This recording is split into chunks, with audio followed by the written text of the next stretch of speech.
Hi guys, welcome back. It's UK here with another vid. There's been some discussion lately, it seems, rulings over rules and rules as written. I've never actually heard of RoR, ruling over rules, until earlier today when I started seeing it pop up here and there across YouTube and what have you. It's a bit of an odd one. I'm not a rules lawyer in any way, shape or form. I am of the opinion that the rules of any RPG are only guidelines. They're there to give you a basic framework and then you do what you want out of it. But I have known people, in fact I have one in my current main gaming group, who do seem to see the rulebook of whatever the game is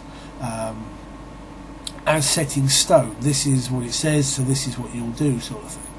And I've never liked that. I mean, I don't house rule things particularly. The only thing that I do, well, I've done it ever since the old red box basic D&D, all the way through first, second, third, 3.5 Pathfinder. The only thing we've ever done, which makes sense to us, is a natural 20 on a D20 roll is always a success, because even the most unskilled person can be lucky, and a natural one is always a failure, because it doesn't matter how good you are, there's always that chance you're not going to pay attention or something happens and you have the bad luck. But I know that the chap who I would consider a rules lawyer in our current Pathfinder game dislikes this entirely. Well, it bugs me when he's running a game, because I go by natural 20s, natural ones, and it doesn't in his game, and it sort of winds me up, so I kind of feel his pain. But otherwise, the rules are just there as guidelines.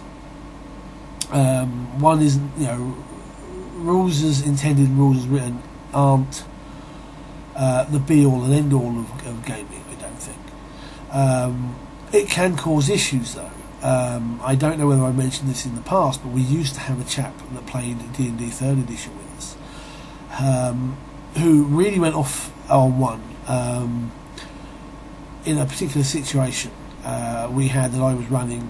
The characters had been in a sort of like cold desert, kind of like Mongolian type thing. I can't remember exactly why, but they knew there was something going on in the area. And in fact, what it was this flying creature. I say flying. It glided. It was about 6 foot off the ground. Its wings are outstretched. It's making no noise whatsoever. And by the rules, that was a DC 20 perception check to determine whether you could detect where it was. Well, I decided that since it wasn't disturbing the sand, it was perfectly silent, and it wasn't flapping anything. I made the difficulty, I think it was 22. It wasn't much higher. It was just a standard bracket up.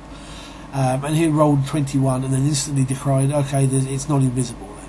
And then really went off on one when he found out that it was, and that I had broken the rules because I hadn't done it as the rule book said. And this is one of the problems. People need to, or players, I should rephrase it, need to not worry about the rules you say. You need to have an idea of what you might probably need, but if the GM needs to change something or make a house rule after something happens in a game, you need to kind of live with it. But again, it comes back to something I repeat fairly often, I think, is that all this is the blessing and curse of RPGs, that we all do it differently. There's no way that you can go from one game to another and have exactly the same experience, because different groups, different GMs, different players, they all have different expectations and different ways of doing things. Where it comes to things like rules as written versus rules as intended, I do think you should probably err on the side of rules as intended. Normally, because it's one of those instances of where if something seems too good, it probably is, and so you should go with what makes more sense. There's probably a lot more to this discussion than I'm kind of just nattering about here, but I've still got several more videos lined up to actually watch on this, so I might come back to it. But that's all like my initial thoughts. Everything is just guidelines. Don't get hung up too much on it. If there's a difference between how you view a rule and how your GM views it, or vice versa, or that you've gone from one game to another game to a convention or something, and someone does a rule slightly different. The important point is always to just have fun and take the game for what it is. Anyway, I'm interested to hear your point of view on this. It's quite interesting watching the various vids that are popping up at the moment. So anyway, until next time, take care and good gaming.